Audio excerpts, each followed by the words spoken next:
Okay, reading chapter 11 is going to be Cullem. He's in first grade and he is in Mrs. Evans' class. Go ahead, Cullem. A noise in the night. Good job cleaning worm scales. Drake. Griffith said, walking into the cave.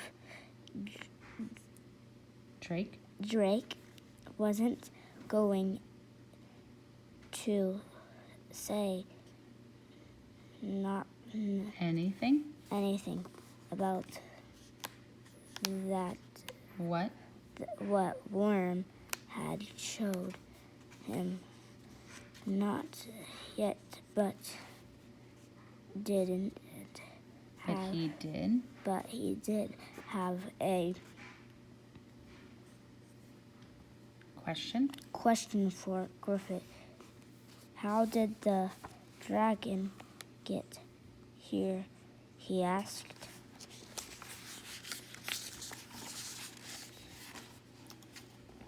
The king's soldiers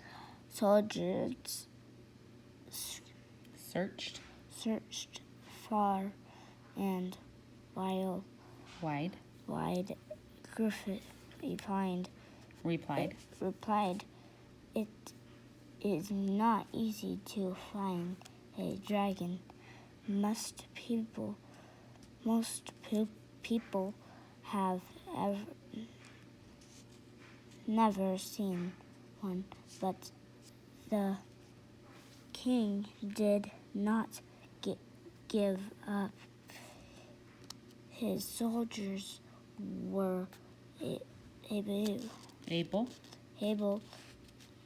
to capture these four, but did the dragons want to come here? Drake asked. The king does not always think about what dragons want, Griffith said darkly. Now come, it is time for surprise. For supper. After they ate, Bo and Drake went to their room. Bo was teaching him how to write the alphabet. Bo drew a capital D,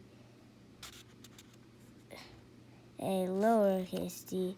See, Bo said, the big D looks like a dragon with a big belly. He drew a picture on the paper like Vulcan. Drake said with a laugh. Bo laughed too. Moonlight glinted off Bo's dragon stone. It reminded Drake of something he wanted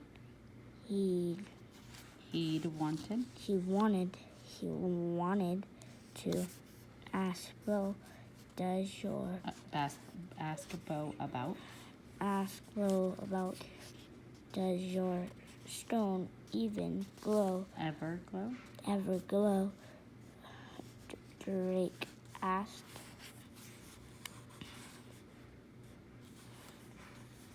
Bo shook her head.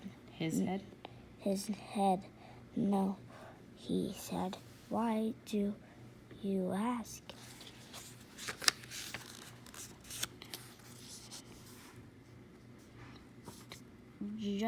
It's just. I thought I saw 9 glow Once.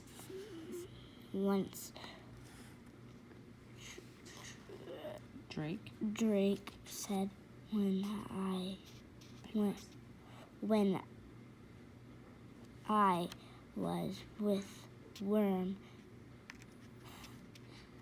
That's interesting, Bo said.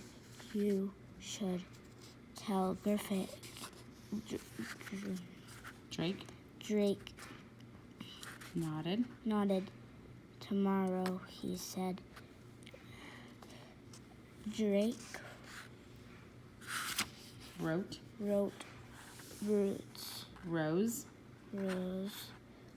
of the letter D before he went to sleep. He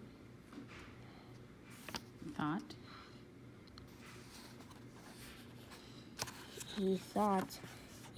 he would dream of D's, or maybe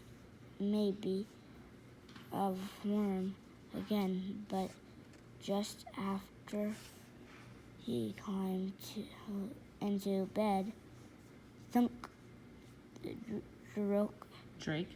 Drake heard a loud noise, he said, but he sat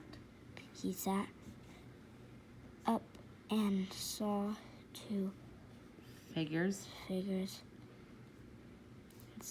standing by Bo's bed.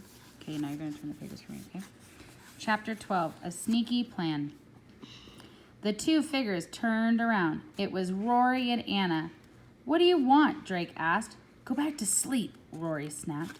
Why should I? He snapped back. Drake was tired of Rory being so bossy.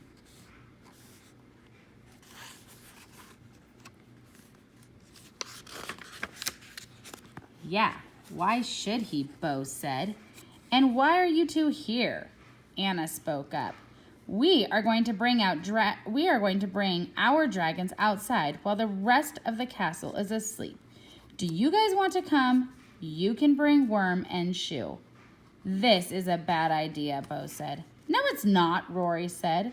We're dragon masters. We should be able to take our dragons out whenever we want to.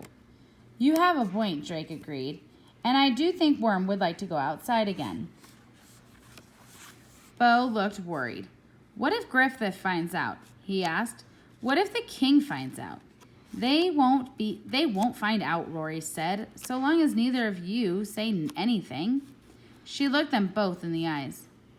Move your finger. Well, come on then, said Anna. Drake slipped on his shoes. He followed the others down the hall. The door to Griffith's room was open. He was snoring loudly. Zzz. Rory put her finger to her lips. Shh! As they tiptoed past the door. Drake peeked inside. The wizard's long beard flew up every time he snored. Turn the page.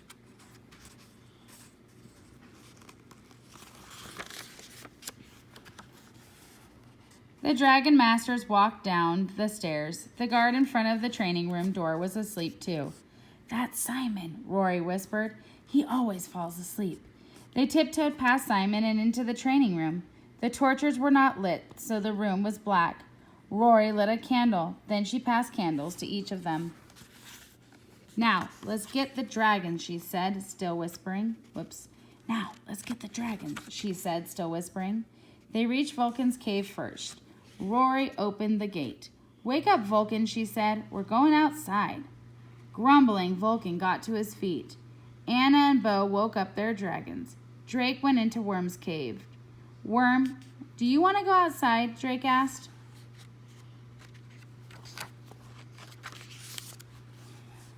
Worm lifted his head. His eyes shot wide open. They stared right at Drake. Drake got a strange feeling. "Come on, Worm," Drake said. But Worm didn't move. He just stared at Drake. "Is he trying to tell me something?" Drake wondered. Rory, Anna, and Bo walked up to Worm's cave with their dragons. "Is Worm coming?" Rory asked. Suddenly, Drake froze. He heard words inside his head. "Do not go into the tunnel."